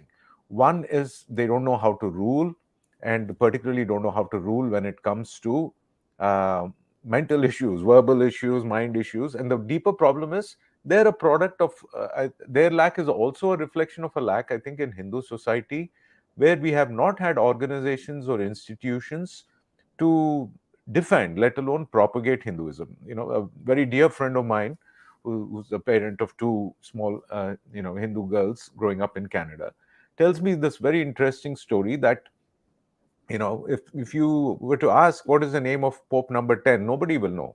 But that organization, Vatican, has been there, for whatever 1,000+ years, and they are making sure that their stories, their ways of life are, preserved and propagated. Now, with Hindus, we'll know Shivaji Maharaj ki jai, Krishna Devaraya ki jai, so we know our heroes, but we don't have institutions. Now, we do have institutions in terms of, we have our, like the Udupi Matha, and we have all our religious institutions, the Gorakhnath Math, whatever, which is all great. But then, when we don't have any history of having an organization to defend Hinduism, and then you have a government, we do have one sort of institution, which is the Sangh Parivar, which presumably was started with the idea of saving Hinduism or saving Sanatan Dharma or saving in Bharat, whatever their goals No, were. no, no, no, no, no, no, no. It was always dharma at the service of nationalism. Fair, yes, I think Dharma at the service of nationalism. They do not, they in fact have been very clear about it from the outset that it's the deity is Mother Bharat India. Mata, Mother India. Yes, no, Yeah. see And they that. tell you not to Yeah, visit temples. Advani ji used to be very proud of the fact that he I never see. visited I a see. temple Right, and right. yet led the Ram Ayodhya Mandir movement. But Ram as a national hero, not as a dharmic icon, a Mhm. national hero, and Babar as a foreign invader. See, the Yes, yes, entire narrative was around that yeah, polarity. yes. Ram not as a dharmic icon, no, national hero. And as a national hero, he will only have limited value So, because core minus point. dharma, Yeah. this nation, then Islamists can take it over and make it. They have no problem making Hindustan an extension of Pakistan. Nation will stay, but dharma gone, and then what is there for us? And in that sense, I think by putting dharma at the service of nationalism, Well and said. that to a very European version of nationalism, I think that's what is Modi ji's undoing also. Yes, yes. And He- also a clear and present danger to the survival of Hinduism as Hinduism, because very simply, again, we are having to take the burden of it, because see, anybody does anything about Hinduism, that word is like I wrote in the last article, yeah, there is a collective karma that is now on anybody who's talking about Hinduism or Hindu phobia, because they monopolize that label. yeah. And maybe they should just clearly say, we are for नहीं, वो India. कहते हैं Hmm. RSS ने कहा भी हमको ठेकेदारी थोड़ी नहीं है हिंदू धर्म की. वो What is it? कहते हैं, but the moment an organization stands up Hmm, on hmm. that agenda, they will crush it. They will not allow competitors, which is why Bajrang Dal was smashed by Modi ji. VHP was smashed by RSS. They don't want any competitors. And at the same time, हमने कोई धर्म की ठेकेदारी थोड़ी ली है. ये दोनों in the same breath. चाहत बोल रहे हैं the Palestine on rear glass of car on free Palestine on streets of Canada. Has any Hindu shown courage for free POK? We must leave our inferiority complex now. Vamsee. See, I think we. Uh, I have a Tulsi Gabbard sticker on my car, and which is as dangerous as it gets these days in America. And see, I'll tell you the thing about this free Palestine, putting communication. Now, I think we have a lot of this energy and desire to communicate, and that's wonderful. The example and similarity that Chahat Singh ji But the has. government is not ready to say we are ready to free POK. See, if your government starts speaking the truth, see, Vamsee, another thing. They will keep telling the West to take action against Pakistan, but they've not declared Pakistan a terrorist state. They've not broken off diplomatic ties with Pakistan. They Yeah, yeah. continue doing their cricket diplomacy, Bollywood diplomacy, all kinds of cultural functions, and constant engagement with them, Hmm. even while they get stabbed in the back 1,000 times a year, but they continue. I can't understand why they can't break off and they declare Pakistan a terrorist state. Then you have a moral right to tell others. तो ये बात है चाहत सिंह जी, हम free PO के हम तो कह दें पर मोदी जी Hmm. करने को तैयार हैं, वो खोलने बोलने को भी तैयार हैं. अखंड भारत की बात इनके मुंह से अब निकलती नहीं है. Isn't that over, that slogan? अब सेम डीएनए की बात आती है. ये क्या है? Sir, are there any top US universities that are not working against India? See, it's like this, because see, every university has Indian students. As you know, Indian students contribute a lot of money to higher education in the US, UK, Australia, etc. And we have zero clout because, if today I want to teach a class, say, on the history of Hinduphobia in my university, I might even convince, my colleagues, that it may be okay. I could make a strong argument. But if there is no interest from students, you know, because the students don't want to get involved. I mean, now it's like this. So the students who tend to come into humanities or social sciences are usually coming from, as you know, again, like you mentioned, the uh, posh institutions in India, and they've grown up with very convinced that what they're saying is not anti-India, because they believe that they are for the real, poor and minorities and oppressed people of India, and it's only, and Modi ji represents like the rich, Brahmins. A lot of people think Modi is a Brahmin here, by the way. That's the power of propaganda, And and Modi is actually quite a casteist yeah, in yeah, some yeah. basic ways, because when the Supreme Court ordered the government to amend the SC/ST Atrocities Act because it's really draconian, he actually perversely made it more strict and more draconian instead of rationalizing it. So it's not that, and the way manner, the uncritical manner in which they have glorified Ambedkar, who brought in the exit route to Christianity and Islam through Ambedkarism, which is actually today halfway house to Christianity or Islam. And in this day and age, to uncritically promote Ambedkarism, I mean, he needs to be applauded for all the great things he said or did. But he also was quite unfair towards the Hindu civilization. Anyway, government should strike at root cause instead of symptoms. Well said. True. Who can disagree? Nobody can disagree with that. Are there any? Yeah, Mohan. What does he say? Yeah. Would you like to take on this? Yes. Yeah. Thank you for that, Mohanji. See, I think the Leicester violence is a great example of how tightly narratives are controlled in the global media system. And I mean, there was just one person, as far as you know, who was day and night monitoring what was happening on social media, and that is my friend Sarah Gates, Malini ji, and maybe a few others who were point by point picking up the kind of scary lies, non-stop lies that were coming out from some of these right-wing, jihadi, social media handles, just making up lies. Somebody will put a thing saying Hindus are attacking a Muslim girl, which is a total lie. And so Sarah would immediately tag the local Leicester police. She would tag some human rights groups, this, that. But, you know, at the end of the day, this is what happens. There is no uh, organization, there is no collective will among Hindus to say we need to have, a professionalization or specialization of duties. We don't have a team, which is constantly documenting these lies, taking screenshots, whatever, timestamps, whatever all the digital technology, forensic stuff is, to show how these lies are being built.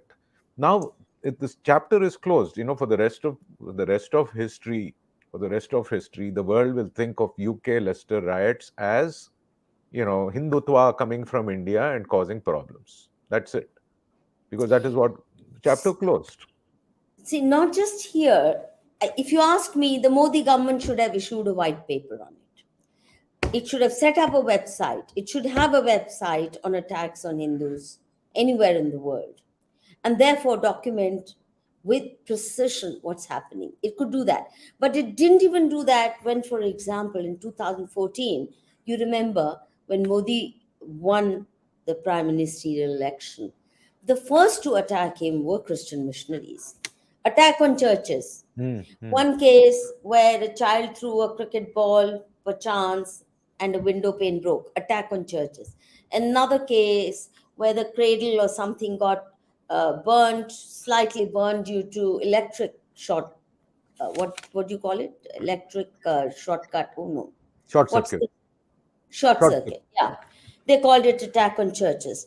In one case in Calcutta, a Bangladeshi Muslim came and raped some nun in Kolkata, and they called it attack on churches by Hindu zealots. Yes, yes. Now, there were many such examples, and some of us were constantly exposing the lies. And I repeatedly pleaded with Modi government, issue a white paper, issue a white paper on the facts of the case. Your police knows the facts. Why you not coming out with the truth? No, they didn't do it. So that lie has stuck, that Modi government meant a tax on churches, whereas they are pampering them silly. What do you do when it's very tragedy? All right, here's another one by Mohan. Why can't India do a China on hate India peddlers? Like China banned New York Times, BBC, etc., without any repercussions. What is Modi scared of? Is it fear of international backlash? Boliye? I think, I think Modi ji is perhaps very secure in the love and adulation he has from the voters. So he has his work going in that direction. I don't think many of the people in him, like him or in his inner circle, are even aware, because they're all, every organization survives by its in-house propaganda, right? So how is it that academia and media like Guardian, New York Times, for so many years they're telling lies and getting away with it? Because once you're in those institutions, you have to believe certain foundational lies. Either you start really believing it, or you just sort of adjust, you'll rationalize it. So 500 or 1000 years ago, it could be like there is one big powerful organization and you have to believe their story, that world is about to end in 20 years, this, that, religious ideologies, let's say. Now it's more political ideology. So similarly, I have a feeling that this entire ruling party system, or call it the emerging darbar or whatever it is, they are fully believing whatever it is they think. They think that none of this matters. We are so cool. We are powerful. I mean, see, GOI, BJP, I guess there are some slow overlaps, but there are also differences. GOI was always like this, even before in the UPA government time, when the New York Times was, saying lies about, the Bombay attacks and all these things, there was hardly any pushback then to it. Was like, oh yeah, we should not criticize the West. See the argument the government used to say, like the bureaucrats and the think tank wallas and everything, was post 91, India is confident. We can take criticism. It's okay. That's the rationalization. So I think that same kind of avoidance of doing what needs to be done. So by the way, I should mention about China, about a small example. About 10-15 years ago, when our student body is very, very international, we get a lot of students from around the world. About 10-15 years ago, we started to get a lot of students from China. And not surprising, I guess, when an economy is good, parents can afford to send their children abroad to study, like is happening with India. What I started noticing was, in all the main buildings, like the what is that called? The coffee shop, the student union building, and main areas, a free newspaper would be kept for the benefit of Chinese students and others, published by the Chinese consulate or foreign embassy or whatever it is called. So you have a country which is very clear that communication matters, that they want their students to know what the government's line or the party's position is on everything, so that whether you agree with it or not, everybody knows what the story is. Now I'll give you by contrast, I can share 2 or 3 things, because the Indian consulate is like literally 2 blocks away from my university, and we have good relations. They're very helpful to Indian students. All of that is wonderful.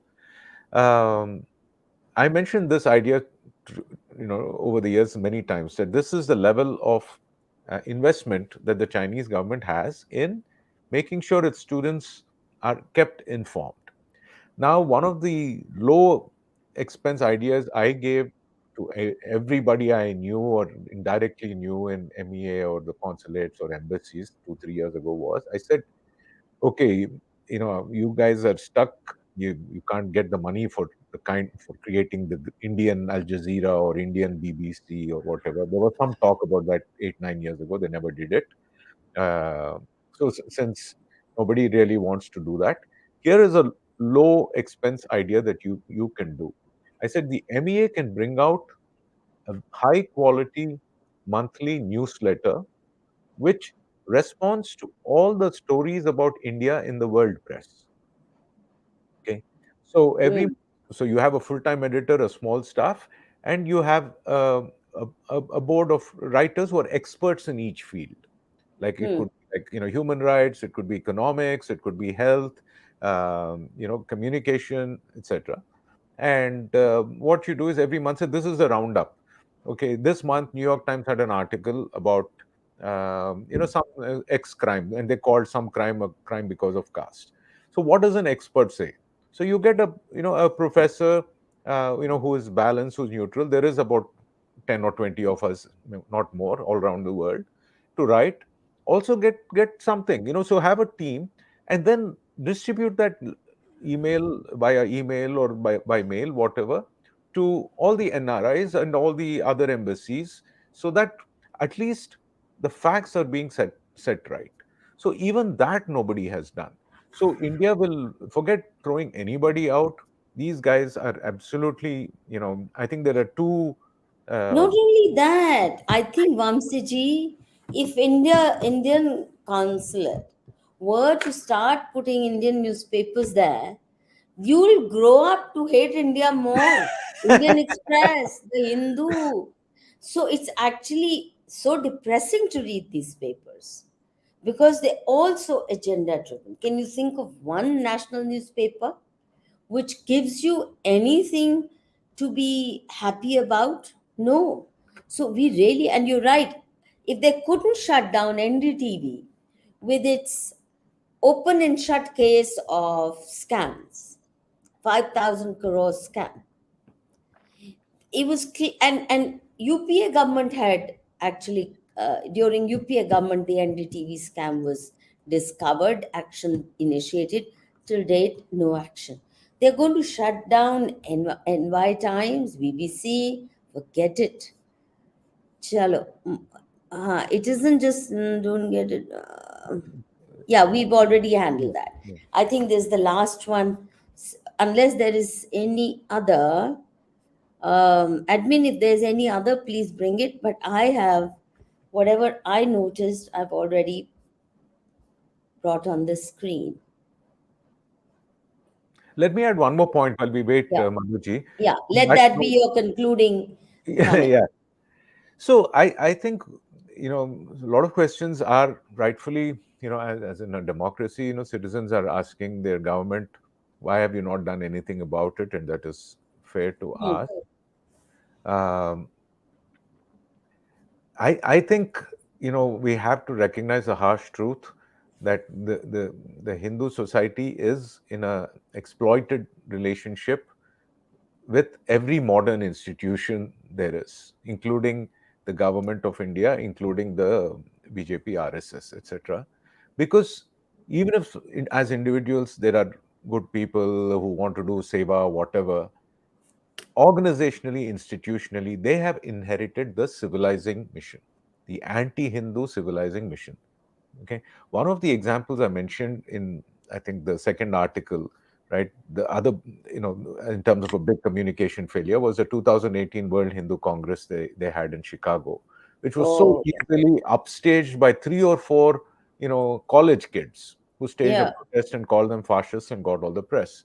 And a lot of good people went there. I know that, but the whole thing, again, the same problem. Hindu society, this entire world is facing inward. It does not face out. It cannot comprehend, even though it speaks English, even though we're all educated in English and we can speak a language the world commonly understands, and we have historical goodwill. We don't face out. Everything we say is in house. And on top of it, we keep looking to the people who are abusing us, who are exploiting us, who are letting us down, which is our new colonial masters. Who Vamsee think they're ji, civilizing us. tell me of all the Indians, Hindus who go to America or to England to study. Tell me one American history expert we have produced. None. Exactly. Tell me one American economy expert we have produced. None. Even our Amartya Sen will write about the starving children in India. They will not let him emote about the American economy and its stupidities. Not one great expert on French politics, not one name that you can cite who's an expert on Germany, or even Sri Lanka, a neighbor, or Pakistan. We just study ourselves. Even those who go to America go to study India with, with a view to bashing India. Yeah, yeah, yeah.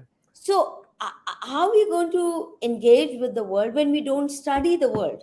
Exactly, exactly. Has any Chinese gone to America to study Chinese history? No. They go to study other subjects. They become American experts. They go to enrich their country with the knowledge of the world so that China can leverage itself better. Mhm. And we go to continuing our obsession with justice mongering, what's wrong with us, the civilizing mission that was left incomplete, and what reforms are yet to be undertaken, the poor, pathetic status, real or imaginary, of Indian women, and the girl child, and what to do and how to rescue her. From Amartya Sen to Ashutosh Varshney, tell me, has he ever written anything worthwhile on American polity? Has he? I have not seen it. They're only emoting about India. So we haven't learned to speak to the world. So native informants, Yes. that's what we produce, even when they go to. So I would actually stop sending Indian students to study humanities and social sciences outside. यहीं पढ़ो जो करना है, और नहीं भी पढ़ोगे कोई बात नहीं, रामायण महाभारत पढ़ लो, उससे ज़्यादा जानकारी मिल जाएगी अपने देश के बारे में then if you go to, I don't, I am not sure we doing much good. I mean, one So quick yeah, point to yeah, add to but that. address this question. Mohan ji का एक और भी है उनका. Yeah, yeah. I'll just complete and then get to Yeah, Mohanji's point. I think engineering and management are not safe either, because 20, yeah, 30 years ago, you could say that, okay, the problem is only in humanities, social sciences. Now everybody thinks the same way. yeah. So even if Even students. IITians now. Exactly, exactly. So, I mean, when the textbook battle took place here in 2016, a lot of the South Asia activists were Silicon Valley engineers, you True. know. So it's high society. Indian American high society is South Asian. And that, so that is one bottom line. Mohanji, your comment, yeah. See, Yeah, yeah. yeah, now this is an attack on Hindu temples, Hindu houses, and it's labeled as, see, they have created this distraction. And I think in one of my earlier articles before this, I mentioned a very important historical parallel, Mohanji. There is this very important new documentary that has come out on PBS on the Holocaust, on how America completely, betrayed and abandoned the Jews in the 1930s and 40s. Very well made. Of course, with consistent with today's American liberal values. After watching 6 hours of the suffering of the poor Jewish people, the filmmaker wants us to now consider how Muslim immigrants are being demonized in America by Trump, etc. So that is how the game has all been set up now, that we are supposed to transfer our sympathies for what Jews went through the Holocaust to what Muslim immigrants are facing from Trump supporters. So that is the different story. The main example I want to mention here is in the 1930s, as the Jewish community began to, it was exactly like ours in so many ways. The Jews in Europe are saying, this is some scary things happening here, overnight, we are being targeted, we are being made to wear badges, we are trying to run away from here, it's so hard getting visas. Um, Now the Jewish community in America is divided. Some of the important Jews, like a Supreme Court judge and all, they're all saying no, let's not protest, let's not talk about it, because if we do, then Hitler will make it worse.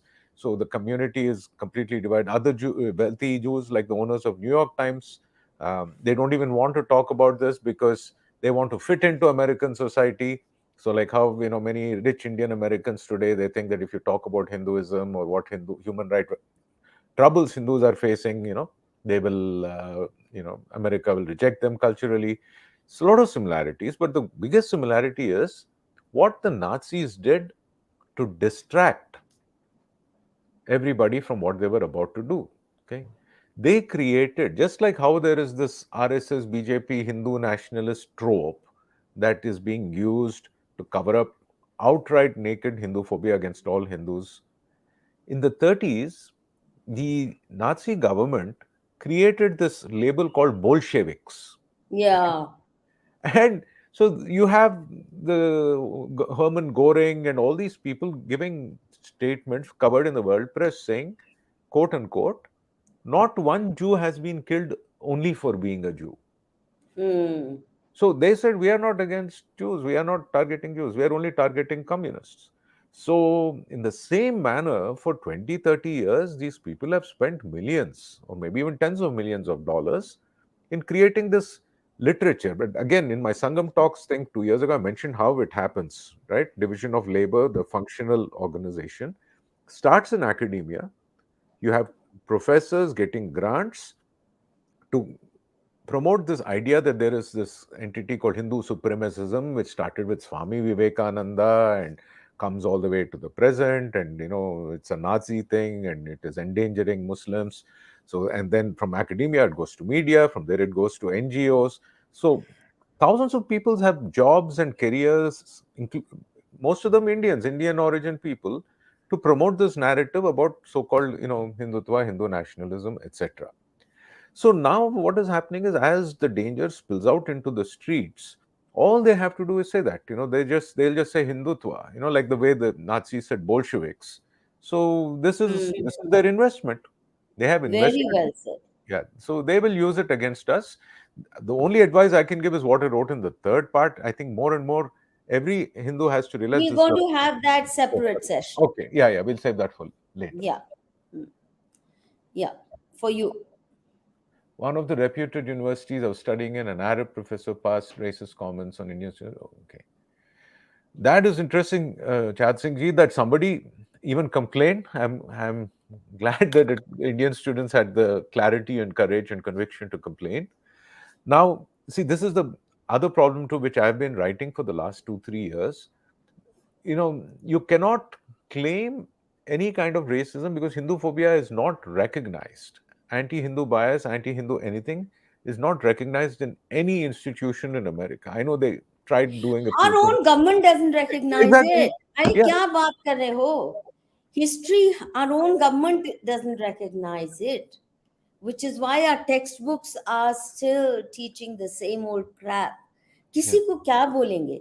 The day we not only reform our syllabus, Vamsee ji, not, and I'm not in favor of uniform syllabus because that is lethal. Mhm. We were Vishwa Gurus in the domain of knowledge when each Guru could set its own syllabus. Exactly. Yeah. Not that वो सरकार में bureaucrat बैठ के education ministry में they'll hire a few people of a certain orientation and then give you textbooks that every child in the country should know.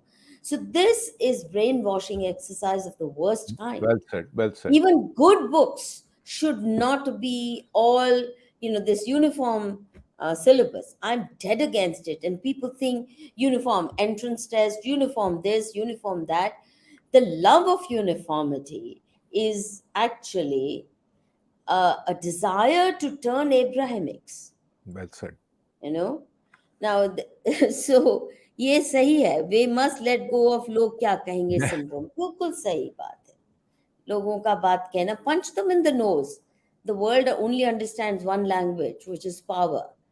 And we Hindus somehow are fearful of using power and incompetent or clumsy in the use of power because 1,000 years we haven't really, I have a small takeaway from that, Madhuji. Of course, we yeah, can expand it in the next one, but I think it's a good thought to conclude on today in a few minutes.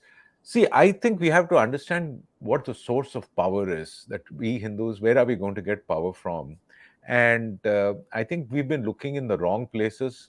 That we are looking to get empowered by a government or by a leader or a leading personality, and unfortunately all we are ending up with is this very botched attempt to create a mass society, which, I'm reminded of Sitaram Gol's famous phrase that, from 30, 40 years ago, he said, this crowd will lead us into a Hindu society, into a trap from which there is no return.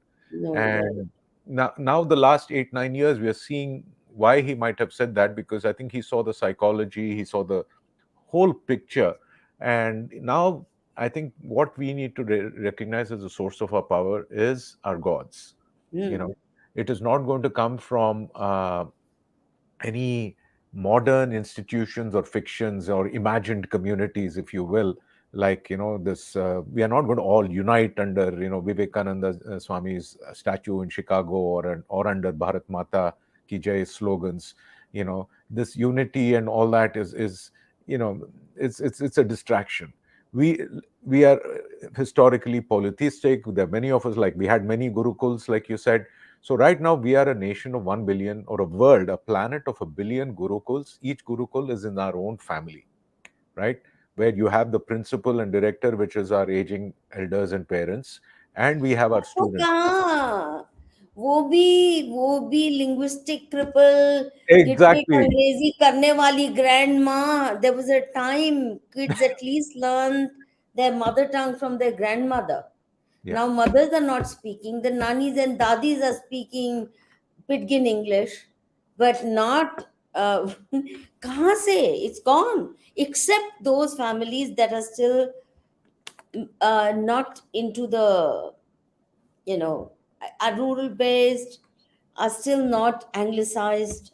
But I find, Vamsee ji, this is really worrisome. For example, a young man who works in my office from Uttaranchal, abandoned agriculture, वहाँ पे अच्छे ज़मीन है, सब कुछ है, बहुत कुछ है, वहाँ के राजा हैं, पर यहाँ पे छोटी सी नौकरी करने दिल्ली आ गए, चाहे ड्राइवरी मिल रही है, कुछ भी मिल रही है. सो एग्रीकल्चर का कुछ नहीं मालूम, स्कूल कुछ नहीं सीखा. मास्टर जी को दूध दे आते, ये दे आते थे, सब्जी दे आते थे, मास्टर जी खुश. Now only parents are left in the old village, and there sarkar gives old age pension, so parents are taken care of. They get 2 rupee a kilo rice, so who will grow rice? They get 2 rupee a kilo wheat, so why should anybody grow wheat? You get free this, free that, old age pension, and all the kids are out. And these kids who are coming out of villages know neither any traditional ज्ञान परंपरा, खेती भी नहीं आती, can't tell मूली का पौधा from आलू का पौधा, and they haven't learned any skills through their school education or college. We're really producing unemployable, lumpenized youth on a mass scale. So ये जो आप कह रहे हैं हर घर गुरुकुल कैसे बनेगा? Very hard, very hard. No, I mean, what you mentioned, you're telling me about two things, very, very disempowering things. One is being stripped of the ability to grow your food and live your life, which is historically the first step towards making populations dependent on the market, the colonization method. The second one, which is even more scary, is young people who are don't even know how to manage for themselves, like get the live in a budget, get the food, cook for yourself. If you become dependent on Swiggy or McDonald's, hey, yaar, Yeah. I mean, even your whole body chemistry starts to change Or after when that. you are ill, Or these exactly. people, the poor today, I see the maids around through this entire corona thing. Lot of them would come to me for their little ailments. Normally, the poor are the first ones to run to a quack MBBS or whatever doctor. If they don't have access to a doctor, they'll go to a chemist shop and say, Bukhar aa raha hai, zukam hai, and he will just prescribe. the ailments that our mothers and grandmothers managed through their kitchen remedies are not known to the poor of today, the uprooted poor, at least in North India. I don't know what the situation is like in the South. But the poor people that I'm witnessing around me are complete, because they are told modern medicine is what will cure them. And so, for everything, they're running to the local chemist and popping up pills, all kinds of pills. That knowledge also about how to handle your body, take care of your body, to take care of your child's ailments, not to rush to the chemist or to the local doctor every time the child sneezes or coughs. वो भी नहीं, वो भी चला गया, at least in the north. I don't know how it is like in the south. Maybe better, maybe as bad. So very, ज्ञान परंपरा सारी की तबाही सिस्टमैटिक रही है. So the vacuum is therefore being filled by whatever crap and propaganda comes to us from whatever source is good at telling its own story. Yeah, yeah. So that's it, basically. But we have to wake up. I mean, the conclusion should not be demoralization, but that we are beginning to wake up. Finally, we have platforms where we can at least hold such conversations and therefore put our act together and get going. That's really basically what I would say we need to do. Each one of us acquire the resources, intellectual, moral, ethical resources. Absolutely. To And I be, just now noticed that Hanumanji is watching over us from behind you and protecting us. oh Beautiful. yes. Jai Hanuman. जय हनुमान. तो इन्हीं शब्दों के साथ viewers 2 घंटे से भी ज्यादा हो गए, आप सब लोग हमारे साथ जुड़े रहे. It's been an engaging conversation. We're going to have one more session with at least one more session on the same topic on where Hindus are going awfully wrong. Today we discussed about the mistakes that the government is making. But now the next session with Vamsee ji will be on the mistakes that Hindu activists are making, both within India and abroad. Those who are living in America, Europe, or Australia, how are they projecting their case? And that needs to be also discussed at length with Vamsee ji. Thank you, Vamsee, and Thank you, Madhuji. have you again over soon. Thank you. See you again. Okay viewers, like share subscribe करते रहो, और आप जिन्होंने भी आज का support किया है, धन्यवाद आपका. शुभ रात्रि और वंदे मातरम.